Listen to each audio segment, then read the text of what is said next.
So another really cool tree that we take care of. The best part about this is my client's father planted this tree in 1931.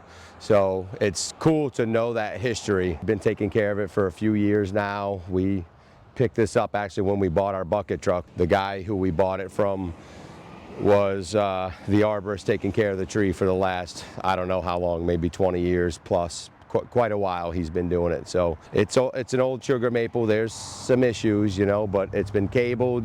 We prune it back every year, try to keep it going. This isn't the only tree that we're going to be working on while we're here. We're also going to be trimming around the property line because our customer doesn't want too many of the neighboring trees hanging onto her property. And also we're going to clean up the power lines, which is in desperate need of a trim as it's been a long time since they've been done. These were really covered up by the saplings, so it's nice to see them free again. And also while we're here, Willie is going to take any dead wood out of this dogwood. One of the issues the tree has is there's a few branches with some rotten spots in it.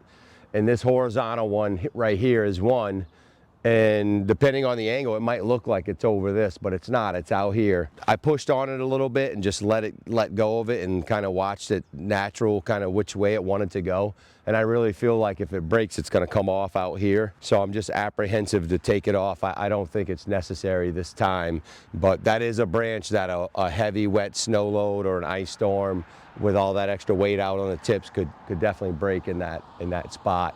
I just don't really feel like it's a big hazard for the house, and I'm gonna leave it for another year. And now let's head over to Essex. Here, we're going to be working in a couple different areas of this customer's home. First things first, we are going to be removing these trees that are hanging over the entrance/exit of this dead-end neighborhood. Some of these trees are invasive, so they need to go, while others are just hanging too far over the road with too much lean and are very hazardous.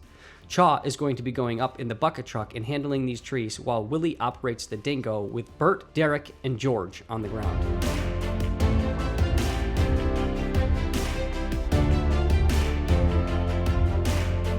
Oh my goodness, would you have a look at that? The trunk part of this tree is wobbling around like one of those inflatable tube men. Let's get that thing out of here.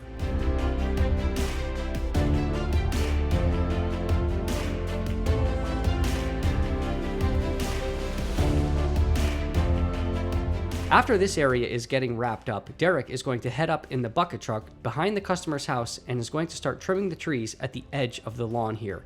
The customer does not want these trees taken down, but rather have them trimmed up so they're not overhanging the lawn. They just want them brought back a little bit. And now we're going to head into the woods and take care of this seriously rotten white oak that got destroyed by gypsy moths. This tree happens to be in conservation land that the homeowner owns, but has gotten a certification from the town that they are allowed to remove anything that is hazardous inside this area. Have a look at the hanger up in this tree and watch this thing come crumbling down.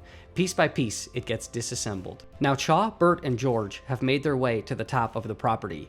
They're going to remove some branches that are hanging over the grass line, and Willie is going to make his way into the woods with the dingo to remove these white oak logs. The customer also had a brush pile they asked us to pick up, and the neighbor did as well. Several people had driven by and asked what company it was working on the property, and we handed out some business cards to hopefully do some more work on this dead-end street. Thanks for watching, and we'll see you next time.